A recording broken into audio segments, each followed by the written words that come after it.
अभी हम लोग बात करने वाले हैं एनसीईआरटी क्लास 12 केमिस्ट्री के चैप्टर नंबर 2 का एक्सरसाइज क्वेश्चन नंबर 2.20 के सोल्यूशन के बारे में।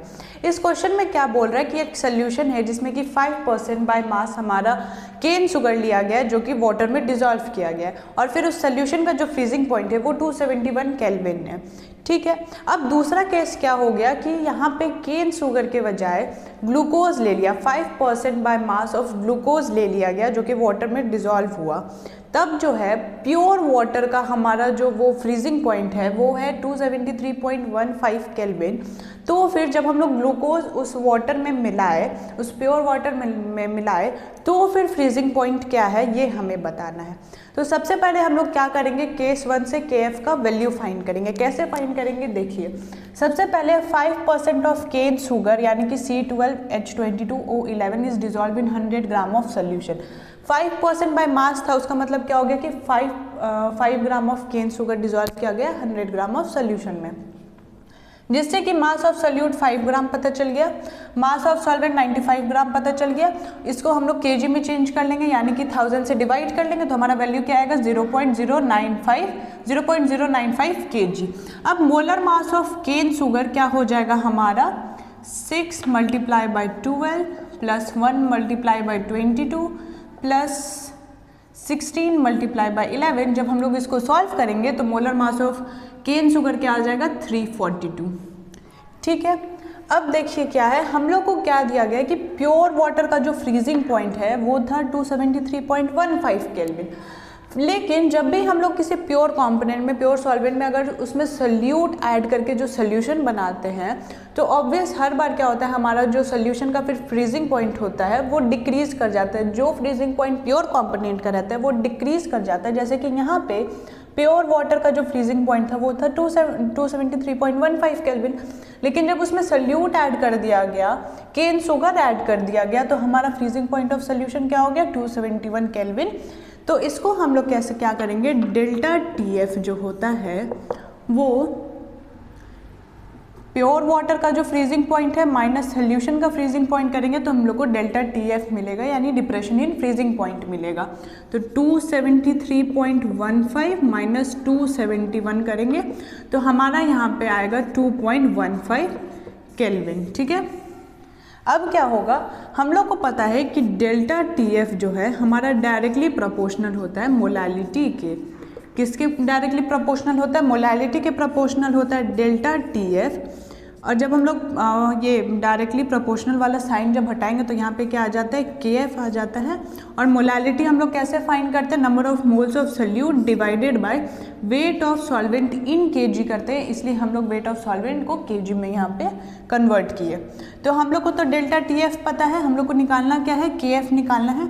तो केएफ यहाँ पे लेते आएंगे तो delta T F multiply by W, capital W divided by N.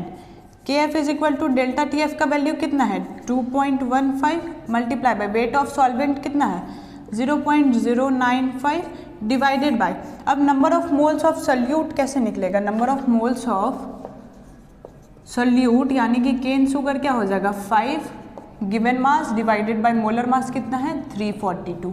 तो 5 डिवाइडेड बाय 342। तो क्या करेंगे अब के एफ बराबर कितना आ जाएगा 2.15 मल्टीप्लाई बाय 0.095 मल्टीप्लाई बाय 342 क्या हो जाएगा, ऊपर चला जाएगा 342 डिवाइडेड बाय 5। ठीक है, इसको इससे कट करेंगे जो कि आ जाएगा 0.43। जब इसको कैलकुलेट करेंगे हम लोग 0.43 मल्टीप्लाई बाय 0.095 मल्टीप्लाई बाय 342 तो हमारा वैल्यू आएगा 14.07 केल्विन केजी पर मोल।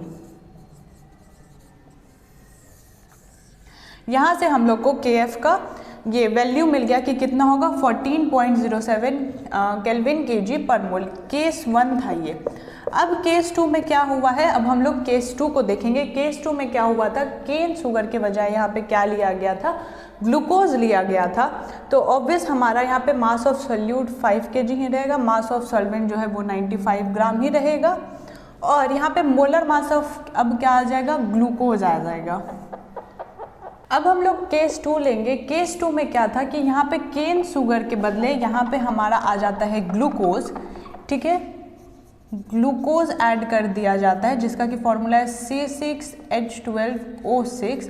ये ग्लूकोज ऐड कर दिया जाता है उसी वाटर में, तो मास ऑफ सोल्यूट यहाँ पे वही 5 ग्राम रह जाएगा, मास ऑफ सॉल्वेंट 95 ही ग्राम रहेगा।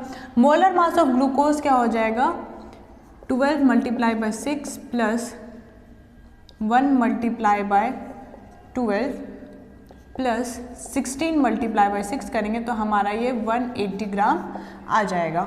ठीक है, अब number of moles of solute क्या हो जाएगा, number of moles of solute हमारा आ जाएगा गिवन मास बाय मोलर मास। अब हम लोग इसमें क्या करेंगे, यहाँ पे KF का वैल्यू हम लोग को पता है तो डेल्टा TF निकालेंगे। डेल्टा TF बराबर होता है KF multiply by number of moles of solute divided by weight of solvent in kg। KF हमारा कितना है 14.07 multiply by number of moles of solute क्या हो जाएगा 5 divided by 180 divided by weight of solvent 0.095 जो कि हो जाएगा 14.07 multiply by 5 divided by 180 multiply by 0.095। जब हम लोग इसको सॉल्व करेंगे तो हमारा वैल्यू आएगा 4.085 केल्विन। यहाँ से हम लोग को क्या मिला, डेल्टा TF का वैल्यू मिला जो कि आया 4.085 केल्विन। अब हम लोग को क्या पूछा है, फ्रीजिंग पॉइंट ऑफ सोल्यूशन निकालने का। यहाँ पे डेल्टा TF निकला है यानी कि डिप्रेशन इन फ्रीजिंग पॉइंट निकला है, लेकिन हम लोग को सोल्यूशन का फ्रीजिंग पॉइंट फाइंड करना है।